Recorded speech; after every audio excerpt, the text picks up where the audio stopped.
अभी रिसेंटली मैंने अपने चैनल पे ग्रीन सूप की रेसिपी शेयर करी थी, और जब मैंने ये रेसिपी शेयर करी तो इसमें कई लोगों ने मुझे बोला कि मैम आपने जो इसमें पनीर यूज़ किया है ये कौन सी कंपनी का पनीर यूज़ किया है, कौन सा पनीर यूज़ किया है। तो भाई देखो, मैं पनीर कभी भी बाजार से लेके नहीं आती हूँ। लो फैट पनीर मैं घर पे ही प्रिपेयर करती हूँ, और आज मैं आपके साथ में वही शेयर करने वाली हूँ कि लो फैट पनीर घर पे आप कैसे बना सकते हो, मैं कैसे बनाती हूँ।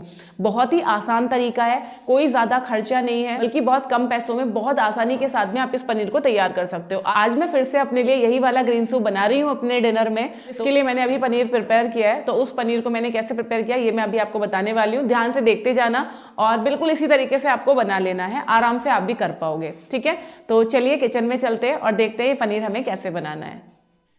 तो सबसे पहले मैंने यहाँ पे ये दूध ले लिया है। जितने दूध का आपको पनीर निकालना है उतना दूध आप ले लीजिए। ये दूध आप कोई भी ले सकते हो। अगर आप पैकेट वाला ले रहे हो तो कोशिश करना कि आप टोन्ड या डबल टोन्ड मिल्क लें, या फिर आप अगर गाय या भैंस का दूध ले रहे हो, मतलब जो भी दूध आपके पास अवेलेबल है, जो आप डेली यूज़ करते हो, वही वाला दूध आपको लेना है। ठीक है, अब इस दूध को हमें बॉईल कर लेना है, मतलब अच्छे से हम इसको पका लेंगे, जैसे नॉर्मली हम डेली अपना दूध गर्म करते हैं उसी तरीके से।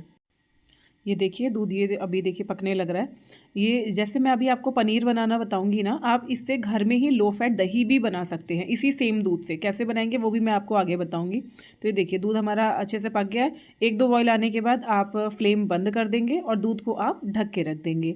अगर आप लो फैट पनीर घर पे बनाते हैं तो इससे आपकी जो कैलोरीज है पनीर की वो कम हो जाती हैं, प्रोटीन आपको एडुकेट अमाउंट में मिल जाता है। ठीक है, और फैट्स आपके जो है वो भी रिड्यूस हो जाते हैं। तो वही वाली कैलोरी जो आपकी फैट्स की कैलोरीज हैं वो आपकी रिड्यूस हो जाती हैं।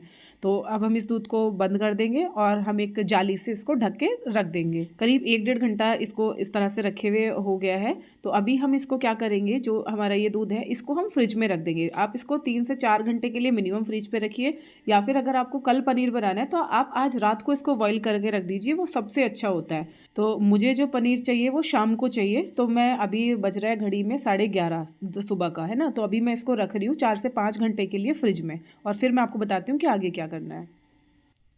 अब देखिए शाम हो गई है और ये दूध हमने फ्रिज में से निकाल लिया है। अब आप इस दूध को ध्यान से देखिए। अगर ये दूध आपका टोन्ड या डबल टोन्ड है तो इस पे जो मलाई है वो बहुत ही कम आएगी। जैसे आप देख सकते हो मेरे दूध पे बहुत ही हल्की सी मलाई आई है। अगर ये आपका भैंस का दूध है या गाय का दूध है तो मलाई थोड़ी सी ज़्यादा आएगी। तो ये जो मलाई है ये एक्चुअली में फ़ैट है, तो इसको आप निकाल दीजिए। पूरी मलाई को आप ढूंढ ढूंढ के यहाँ से, जितना भी भगोने के अंदर मलाई है, दूध पे मलाई है, वो आप पूरी मलाई बाहर निकाल दीजिए। अब जो ये हमारा दूध है, बस ये दूध हमें लेना है। इस मलाई को आप साइड में रख दो। इसको आप बच्चों को दे सकते हो खाने के लिए, या किसी और चीज़ में आप इसको यूज़ कर सकते हो। अब जो ये दूध यहाँ पे बचा है इसको हम वापस से फ्लेम पे रखेंगे और फिर से इस दूध को हम अच्छे से गर्म करेंगे।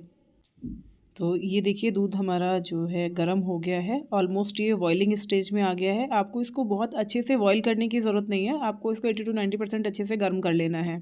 अब यहाँ पे मैंने ये लिया है नींबू का रस। ठीक है, फ्लेम आप बंद कर दीजिए। जब दूध अच्छे से गर्म हो जाए फ्लेम बंद कर दीजिए, और ये नींबू का रस आपको इस दूध में मिला देना है। आधा नींबू का रस काफ़ी है। अगर आप आधा लीटर दूध ले रहे हैं, ज़्यादा दूध ले रहे हैं, तो आपको ज़्यादा रस इसमें डालना पड़ेगा। नींबू का रस अगर नहीं है तो इसकी जगह आप आंवला जूस का इस्तेमाल भी कर सकते हैं, या फिर जो टाटरी और साटरी मार्केट में आती है, किसी भी किराना स्टोर पे आपको आराम से मिल जाएगी। टाटरी करके अगर आप लेंगे तो उसका इस्तेमाल भी आप दूध को फाड़ने के लिए कर सकते हैं। तो इस तरीके से नींबू का रस डालने के बाद थोड़ा थोड़ा सा दूध को आप चलाते जाइए। जैसे जैसे आप दूध को चलाएंगे आप देखिए ये जो दूध है फटने लगा है, इसके कर्डल्स अलग होने लगे हैं, पानी अलग होने लगा है। तो थोड़ी देर आप इसको और चलाइए जब तक ये पानी बिल्कुल पूरी तरीके से अलग ना हो जाए। अगर ये तुरंत अलग नहीं होता है तो आप इसमें थोड़ा सा नींबू का रस और इसमें ऐड कर दीजिए। हो सकता है खट्टा कम है इस वजह से दूध नहीं फटा है, तो वो चीज़ को ध्यान में रखते हुए आप इसमें थोड़ा सा नींबू का रस और मिला सकते हैं। जब ये इस तरीके से कर्डल्स पूरे अलग हो जाएं तो इसको आपको थोड़ी देर के लिए ठंडा होने के लिए आप रख दीजिए। एकदम गरम गरम हमें आगे प्रोसेस नहीं करना है, थोड़ा सा ठंडा कर दीजिए। अब हम यहाँ पे एक कोई भी भगोना या पतीला, कोई भी एक बर्तन ले लीजिए इस तरीके का, और उसके ऊपर आप इस तरह से कोई भी कॉटन का एक कपड़ा रखेंगे, और इस कपड़े को अच्छे से आप इस तरह से रखिए कि ये आप थोड़ा वजन बर्दाश्त कर सके। कपड़ा थोड़ा बड़ा होना चाहिए आपके भगोने के अकॉर्डिंग। और फिर जो आपने ये दूध अभी पकाया है, दूध को जो हमने फाड़ के कर्डल्स अलग किए हैं, इसको हम यहाँ पे स्ट्रेन कर लेंगे, छान लेंगे। ये सारा प्रोसेस आप किसी बारीक छेदों वाली छलनी के अंदर भी कर सकते हैं, जिसमें हम चाय वगैरह छानते हैं, उसका इस्तेमाल भी आप कर सकते हैं अगर बड़ा छलनी आपके पास है तो।